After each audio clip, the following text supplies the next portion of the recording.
नमस्कार दोस्तों, मैं हिमांशु साहू पुनः स्वागत करता हूं दिल्ली आईएएस एकेडमी के आपके अपने यूट्यूब चैनल में।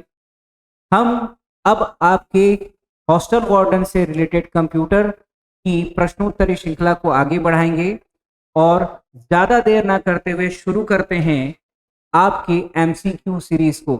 आज के कुछ महत्वपूर्ण प्रश्नों पर चर्चा करते हैं। तो हमारा जो पहला प्रश्न है वह ये बोलता है कि कैट स्कैन का क्या अर्थ है। कैट स्कैन का अर्थ होता है कंप्यूटराइज्ड एक्सियल टोमोग्राफी।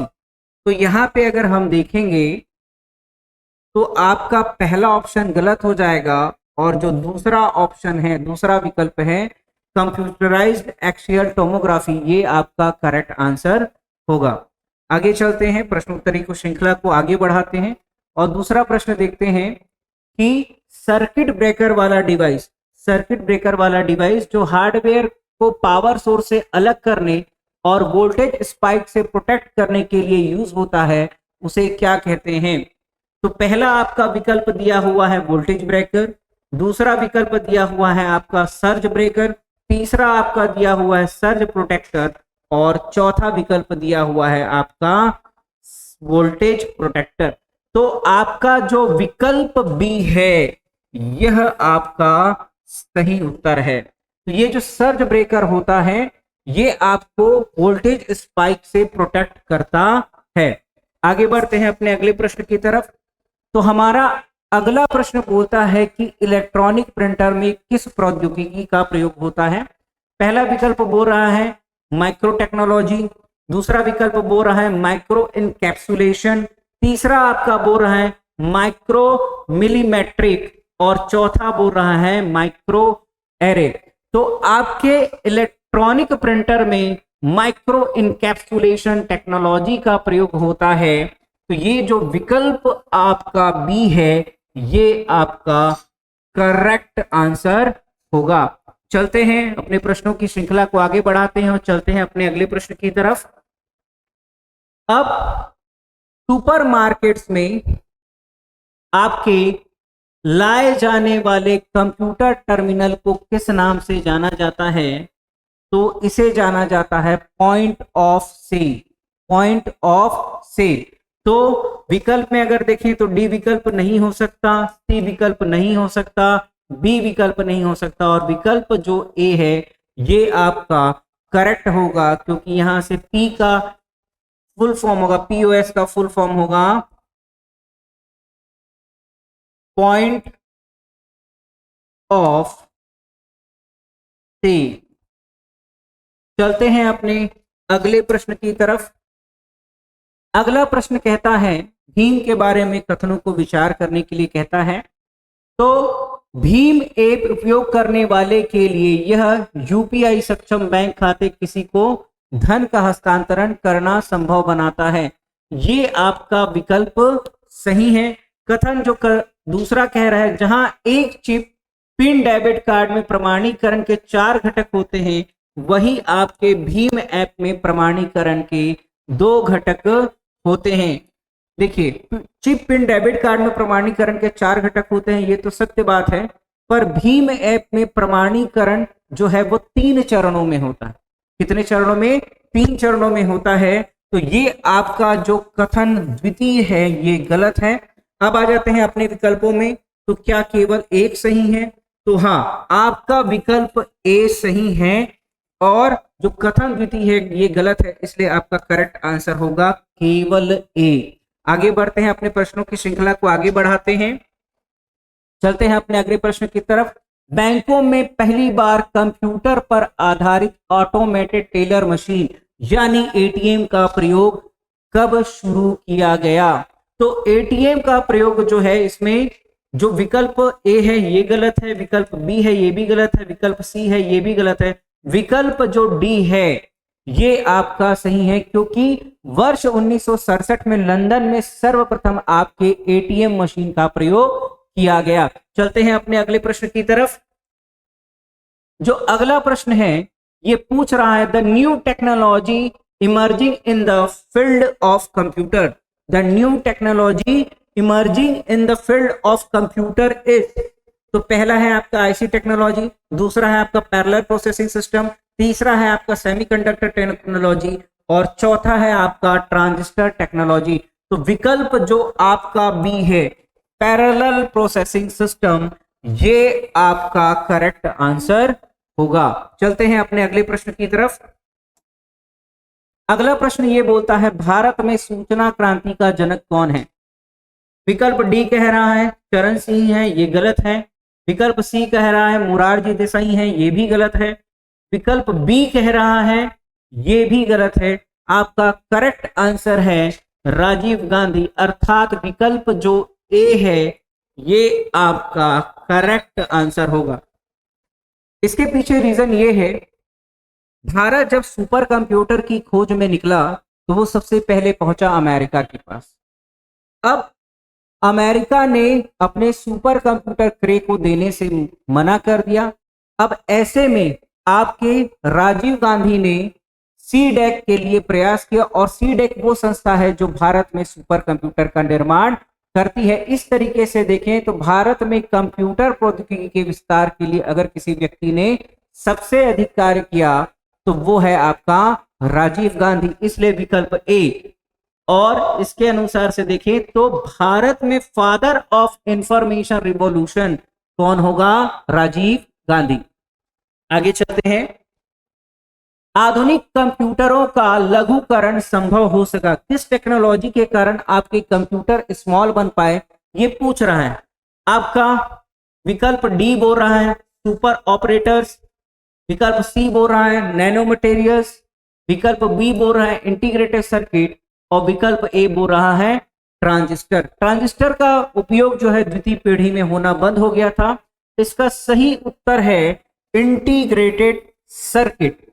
तो आईसी के कारण ही आपके कंप्यूटरों का लघुकरण संभव हो पाया है।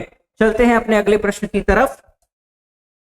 ये जो अगला प्रश्न है ये बोल रहा है the signal that interrupts the CPU while executing a task and indicates the start और end of the task is called, मतलब शुरुआत और अंत में अगर व्यवधान उत्पन्न हो तो उसे क्या कहा जाएगा? तो ये तो नहीं हो सकता क्योंकि वायरस जो है क्षतिग्रस्त करते हैं, नुकसान पहुंचाते हैं।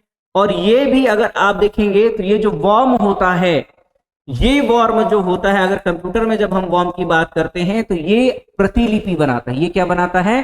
प्रतिलिपि बनाता है। फिर त्रुटि नहीं कह सकते, इसका उत्तर है व्यवधान। तो इंग्लिश में इसके लिए शब्द है इंटरप्ट। तो विकल्प डी जो है इसका सही उत्तर होगा। प्रश्नों की श्रृंखला को आगे बढ़ाते हैं और चलते हैं अपने अगले प्रश्न की तरफ।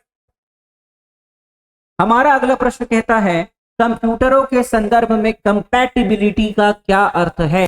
तो कंप्यूटरों के संदर्भ में कंपैटिबिलिटी के अर्थ के लिए देखें तो इसका सामान्य अर्थ ये होगा कि सॉफ्टवेयर कंप्यूटर पर चलने में समर्थ है। अगर कोई भी सॉफ्टवेयर क्या हो कंप्यूटर पर चलने में समर्थ है तो वो कैसा है? कंपैटिबल है। इसलिए विकल्प सी इसका सही उत्तर होगा। चलते हैं अपने अगले प्रश्न की तरफ। अगला प्रश्न कहता है इंफॉर्मेशन के क्या गुण हैं? तो इंफॉर्मेशन संक्षिप्त रहना चाहिए, ये सही बात है। मीनिंगफुलनेस होनी चाहिए, अर्थपूर्ण होना चाहिए, ये भी सही बात है। और एक्यूरेसी होनी चाहिए, यह भी सही बात है। तो इस तरीके से विकल्प डी इसका सही उत्तर होगा क्योंकि इंफॉर्मेशन में ये तीनों ही गुण होने चाहिए। आगे चलते हैं अपने अगले प्रश्न की तरफ। अगला प्रश्न बोलता है त्रुटि मुक्त गणना करने की क्षमता एक कंप्यूटर की विशेषता का प्रतिनिधित्व करती है। तो जो त्रुटि मुक्त गणना करना है उसको क्या बोला जाता है, यह प्रश्न पूछ रहा है। क्या इसको कैपेसिटी बोलते हैं? नहीं। क्या इसको आईक्यू बोलते हैं? नहीं। क्या इसको मोशन बोलते हैं? नहीं। इसको बोलते हैं एक्यूरेसी। तो विकल्प जो सी है ये आपका करेक्ट आंसर होगा। चलते हैं अपने अगले प्रश्न की तरफ। अगला प्रश्न कहता है special purpose computer are used for. तो स्पेशल पर्पस कंप्यूटर जो है किसी खास उद्देश्य के लिए डिजाइन किए जाते हैं। वो खास उद्देश्य आपका कृषि भी हो सकता है, मौसम विज्ञान भी हो सकता है और अंतरिक्ष विज्ञान भी हो सकता है। तो इस तरीके से देखेंगे जो विकल्प डी है ये हमारा सही उत्तर होगा। तो ऑप्शन डी हमारा क्या है, करेक्ट आंसर है। चलिए आगे बढ़ते हैं और चलते हैं अपने अगले प्रश्न की तरफ। विच of the following function is not performed by computer. ये पूछ रहा है कि कंप्यूटर निम्न में से क्या नहीं करता। तो पहली बात है कंप्यूटर एग्जीक्यूट करता है, किसी भी प्रोग्राम को क्या करता है, एग्जीक्यूट करता है, तो ये करेक्ट है। फिर कंप्यूटर प्रोसेसिंग करता है, जी हाँ ये भी आपका करेक्ट है। कंप्यूटर कंट्रोल करता है, बिल्कुल करेक्ट है। इनपुट आउटपुट डिवाइस को कंट्रोल करता है, बिल्कुल ये भी सही है। फिर आपका ऑप्शन ई है, ये बोल रहा है आउटपुट, बिल्कुल मॉनिटर पर आप आउटपुट देखते हैं और मॉनिटर भी किसका हिस्सा, आपके कंप्यूटर का हिस्सा है, तो ये भी आपका करेक्ट है। याद रखिएगा कंप्यूटर के पास अपना खुद का दिमाग नहीं होता, उसके पास खुद की समझ नहीं होती, इसलिए जो आपका विकल्प डी है ये इसका करेक्ट आंसर होगा। चलते हैं अपने अगले प्रश्न की तरफ। अगला प्रश्न कहता है आंकड़ा को एक स्थान से दूसरे स्थान तक पहुंचाने का रूप ही क्या कहलाता है। तो देखिए प्रोसेस, इनपुट पे जो कार्य किया जा रहा है वो आपका प्रोसेस। इंफॉर्मेशन, जो आप डेटा भेज रहे हैं, जिस रूप में डेटा आप भेज रहे हैं वो कहलाती है इंफॉर्मेशन। और जो आपके मैथमेटिकल ऑपरेशन होते हैं उसको बोला जाता है कैलकुलेशन। और जब दो चीजों के बीच में की जाए, कोई कंपेयर किया जाए, तो उसको क्या बोल रहे हैं अपन, तुलना। तो आंसर आपका होगा इंफॉर्मेशन, अर्थात जो विकल्प बी है ये आपका करेक्ट आंसर होगा। आगे चलते हैं अपने अगले प्रश्न की तरफ।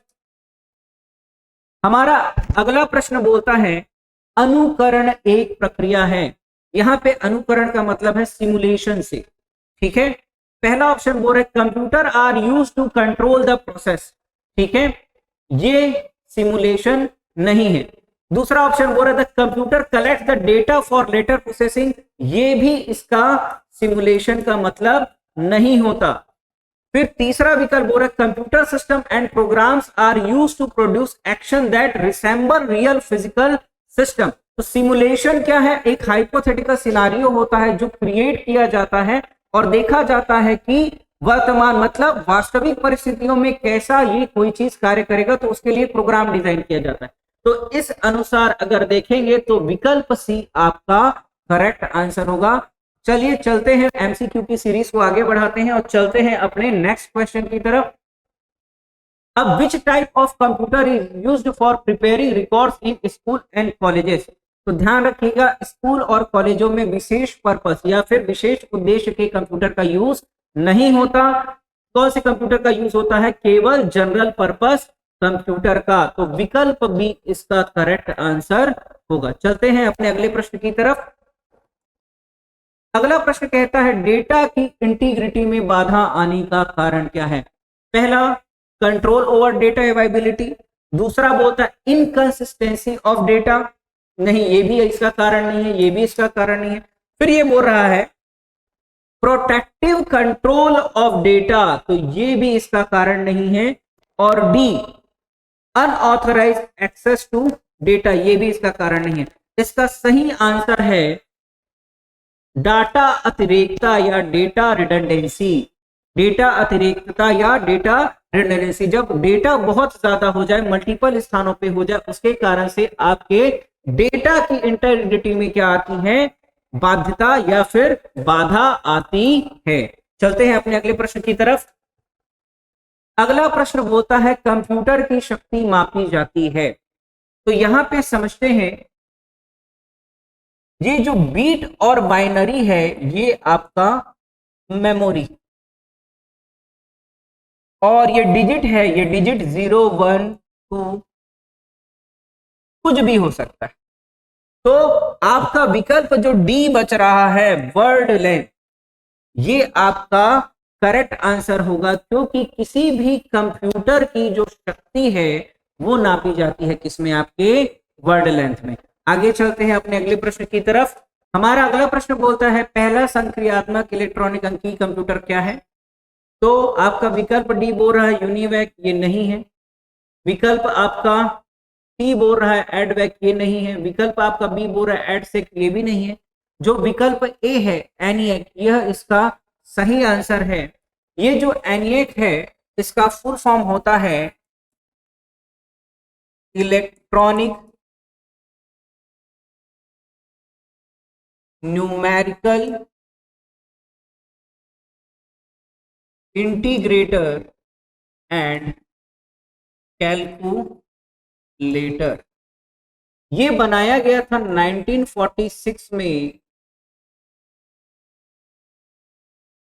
जेपी एकर्ट और जॉन माचुली द्वारा। तो एनए का फुल फॉर्म हुआ electronic numerical integrator and calculator, बनाया गया किसके द्वारा? जेपी एकर्ट एंड जॉन माचुली द्वारा। पढ़ते हैं अपने अगले प्रश्न की तरफ। अगला प्रश्न बोलता है कि कंप्यूटर जनरेशन का 1 से 5 तक सही क्रम में जमाइए। तो आपका जो कंप्यूटर है, सबसे पहले इसमें टेक्नोलॉजी आई आपकी वैक्यूम ट्यूब की, फिर आई आपकी ट्रांजिस्टर की, फिर टेक्नोलॉजी आई आपकी आईसी की, फिर आपकी टेक्नोलॉजी आई वीएलएसआई माइक्रो प्रोसेसर की, फिर आपकी टेक्नोलॉजी आई यूएलएसआई माइक्रो प्रोसेसर की। यहाँ पे जो वीएलएसआई है इसका फुल फॉर्म होता है वेरी लार्ज स्केल इंटीग्रेशन, और आपके यूएलएसआई का फुल फॉर्म होता है अल्ट्रा लार्ज स्केल इंटीग्रेशन। तो विकल्प में जाएं तो जो आपका विकल्प ए है, जो बोल रहा है सबसे पहले क्या आया? वैक्यूम ट्यूब, फिर क्या आया? ट्रांजिस्टर, फिर क्या आया आपका आईसी, आईसी के बाद क्या आया? वीएलएसआई पे बेस्ड माइक्रो प्रोसेसर आया, फिर क्या आया? यूएलएसआई पे बेस्ड आपका माइक्रो प्रोसेसर आया। तो आपका जो ऑप्शन ए है ये इसका करेक्ट आंसर होगा। बढ़ते हैं अपने अगले प्रश्न की तरफ। अगला प्रश्न बोल रहा है लैपटॉप किस प्रकार का कंप्यूटर है? तो लैपटॉप सुपर कंप्यूटर है क्या? नहीं। लैपटॉप मेन फ्रेम कंप्यूटर है क्या? नहीं। लैपटॉप मिनी कंप्यूटर है क्या? नहीं। लैपटॉप है आपका माइक्रो कंप्यूटर, क्योंकि इसमें माइक्रो प्रोसेसर का यूज होता था, इसलिए इसको क्या बोला जाता है? Micro computer. माइक्रो कंप्यूटर की श्रेणी में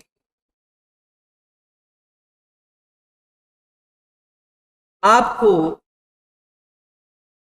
पीसी भी देखने को मिलेगा, टैबलेट भी देखने को मिलेगा, लैपटॉप भी देखने को मिलेगा। तो पीसी हो गया, चाहे वो टैबलेट हो गया, चाहे वो लैपटॉप हो गया, ये सारे ही किसके एग्जाम्पल हैं? आपके माइक्रो कंप्यूटर के। बढ़ते हैं अपने अगले प्रश्न की तरफ। अगला प्रश्न बोलता है हाइब्रिड कंप्यूटर का उपयोग कहाँ होता है? तो पहला ऑप्शन बोल रहे हैं लार्ज इंडस्ट्री में, दूसरा ऑप्शन बोल रहे हैं बिजनेस फर्म में, तीसरा ऑप्शन बोल रहे हैं मेडिकल फील्ड में। तो ध्यान रखिएगा आपके हाइब्रिड कंप्यूटर का इन सभी क्षेत्रों में उपयोग होता है। तो विकल्प डी आपका सही उत्तर होगा। अब ये समझते हैं हाइब्रिड कंप्यूटर क्या होता है। ऐसा कंप्यूटर जिसमें एनालॉग और डिजिटल कंप्यूटर दोनों के गुण हो, वो क्या कहलाएगा? आपका हाइब्रिड कंप्यूटर। बढ़ते हैं अपने अगले प्रश्न की तरफ। अगला प्रश्न बोलता है क्वांटम कंप्यूटर किस पर आधारित है? तो कौन से मैकेनिज्म पर आधारित है? तो क्वांटम बिट का यूज तो किया जाता है कंप्यूटर में, पर यह टेक्नोलॉजी नहीं है। और क्वांटम बिट को ही आप बोलते हैं क्या? क्यूबिट। तो ये भी आपका विकल्प नहीं होगा। और बिट्स पर आपका क्वांटम कंप्यूटर कार्य नहीं करता। इसकी जो टेक्नोलॉजी है इसको बोला जाता है क्वांटम मैकेनिज्म। तो आपका जो विकल्प सी है ये सही उत्तर होगा। बढ़ते हैं अपने अगले प्रश्न की तरफ। ये जो अगला प्रश्न है ये बोल रहा है मिलेप सबसे कम कीमत का एक लैपटॉप है जिसे किस कंपनी द्वारा बनाया गया? तो सत्यम कंप्यूटर्स द्वारा बनाया गया क्या? नहीं। इन्फोसिस द्वारा बनाया गया क्या? नहीं। माइक्रोसॉफ्ट द्वारा बनाया गया क्या? नहीं। ये बनाया गया था HCL के द्वारा। यह एक सस्ता लैपटॉप था जिसका निर्माण किसके द्वारा किया गया है? HCL द्वारा। तो जो विकल्प डी है आपका सही उत्तर होगा। बढ़ते हैं अपने अगले प्रश्न की तरफ। अगला प्रश्न कहता है डेस्कटॉप और पर्सनल कंप्यूटर को और क्या कहते हैं? तो मैंने अभी एक्सप्लेन किया था कि डेस्कटॉप और आपके पर्सनल कंप्यूटर को क्या बोला जाता है? Micro computer. तो ये जो माइक्रो कंप्यूटर है ये आपका सही आंसर होगा। तो इस प्रश्न के लिए विकल्प सी आपका सही ऑप्शन है। बढ़ते हैं अपने अगले प्रश्न की तरफ। अगला प्रश्न बोलता है which of the following is claim to be the world's cheapest tablet PC. ठीक है, तो आपको जो चिराग ऑप्शन दिख रहा है ये आपका गलत है, विकल्प सी भी गलत है, विकल्प डी भी गलत है। आपका ऑप्शन विकल्प ये सही है। ये जो आपका स्काई टैबलेट है, ये स्काई टैबलेट बनाया गया था आपके डेटा विंड कंपनी और आईआईटी राजस्थान के सामूहिक प्रयासों से। इसकी कीमत रखी गई थी 2276 रुपए, जिस पे आपको दिया गया 50% सब्सिडी और ये विद्यार्थियों को प्रदान की गई सिर्फ और सिर्फ 1100 रुपए में। हालांकि इसका और वर्जन लाने की बात की गई थी पर ऐसा हो नहीं पाया। निम्नलिखित में से किसके बारे में विश्व का सबसे सस्ता टैबलेट पीसी होने का दावा किया गया? तो उसका आंसर क्या है? आकाश, कितने में दिया गया? 1100 रुपए में। ठीक है, अब बढ़ते हैं अपने अगले प्रश्न की तरफ। अगला प्रश्न बोलता है मेन फ्रेम या सुपर कंप्यूटर में एक्सेस के लिए यूजर अक्सर उपयोग करते हैं। ठीक है, तो मेन फ्रेम और सुपर कंप्यूटर में एक्सेस के लिए किसका यूज करेंगे आप? नोट का उपयोग करते हैं क्या? नहीं। डेस्कटॉप का उपयोग करते हैं क्या? नहीं। हैंड हेल्ड का उपयोग करते हैं क्या? नहीं। इसका आंसर है टर्मिनल। तो मेन फ्रेम या सुपर कंप्यूटर में एक्सेस करने के लिए उपयोग किया जाता है आपके किसके? टर्मिनल का। आगे बढ़ते हैं अपने अगले प्रश्न की तरफ। अगला प्रश्न बोलता है भारत का पहला सुपर कंप्यूटर किसे माना जाता है? तो भारत का पहला सुपर कंप्यूटर जब भी बात आएगी तो हमको ध्यान रखना है, भारत में सुपर कंप्यूटर की सीरीज को बोला जाता है परम। भारत में सुपर कंप्यूटर की सीरीज को क्या बोला जाता है? परम। तो इस विकल्प में जो आपको देख रहे हैं, तो पहला आपको क्या दिख रहा है? आदित्य। दूसरा क्या दिख रहा है? विक्रम। तीसरा क्या दिख रहा है? परम। चौथा क्या दिख रहा है? आपका शास्त्री। तो विकल्प सी जो है परम 8000, यह भारत का पहला सुपर कंप्यूटर माना जाता है। बढ़ते हैं अपने अगले प्रश्न की तरफ। अगला प्रश्न कहता है निम्न में से कौन सी श्रेणी पुणे में विकसित भारत की सर्वप्रथम सुपर कंप्यूटर है? तो इसका ऑप्शन होगा बी। आंसर बी इसका करेक्ट आंसर है, क्योंकि इसका निर्माण किया जाता है सीडैक के द्वारा, centre for development of advance computing. Centre for development of advance computing ये पुणे में स्थित है। इसी के द्वारा आपके परम सुपर कंप्यूटर को बनाया जाता है। आगे बढ़ते हैं अपने अगले प्रश्न की तरफ। अगला प्रश्न बोलता है प्रयोगशाला समीर की स्थापना कब हुई थी? तो प्रयोगशाला जो समीर की स्थापना हुई थी वो आपकी हुई थी 1984 में, और इसका उद्देश्य था रेडियो फ्रीक्वेंसी और माइक्रोवेव सिस्टम पर रिसर्च करना। तो ऑप्शन जो आपका बी है ये इसका करेक्ट ऑप्शन होगा। तो 1984 में आपके समीर की स्थापना की गई थी। बढ़ते हैं अपने अगले प्रश्न की तरफ। अगला प्रश्न बोलता है कि कंप्यूटर साक्षर माने जाने के लिए निम्न में से किसकी आवश्यकता नहीं है? तो पहला बोल रहा है कि आपको प्रोग्राम लिखने आना चाहिए। दूसरा बोल रहा है कि आपको कंप्यूटर के महत्व और उपयोगिता के बारे में जानकारी होनी चाहिए या फिर जागरूकता होनी चाहिए। तीसरा ये बोल रहा है कि कंप्यूटर क्या है, कैसे काम करता है, ये आपको जानना चाहिए। और चौथा है आपका ability to interact with computers using simple application, मतलब सरल एप्लीकेशन का प्रयोग करते हुए कंप्यूटरों से इंटरेक्ट करने की क्षमता। तो ध्यान रखिएगा ये जो विकल्प बी है इसका सही ऑप्शन होगा, क्योंकि किसकी आवश्यकता नहीं है, सिर्फ जागरूकता से काम आपकी नहीं बनेगी। चलते हैं अगले प्रश्न की तरफ और अपने अंतिम प्रश्न की तरफ। 1968 ईस्वी में किस फ्रांसीसी गणितज्ञ के लिए आपका एक कंप्यूटर भाषा का नामकरण किया गया? तो ये व्यक्ति थे आपके ब्लेज पास्कल। इन्हीं के नाम पर आपका एक प्रोग्रामिंग लैंग्वेज बनाया गया, इसलिए विकल्प जो डी है ये आपका सही उत्तर होगा। इसी प्रकार अन्य कुछ महत्वपूर्ण प्रश्नों की जानकारी के लिए, हॉस्टल वार्डन की तैयारी के लिए बने रहिए मेरे साथ, डेली आईएएस एकेडमी के साथ। आपका भविष्य उज्जवल हो, इसी महत्वाकांक्षा के साथ, इसी आकांक्षा के साथ, उम्मीद के साथ आज का ये सेशन मैं क्लोज करता हूं। बहुत बहुत धन्यवाद।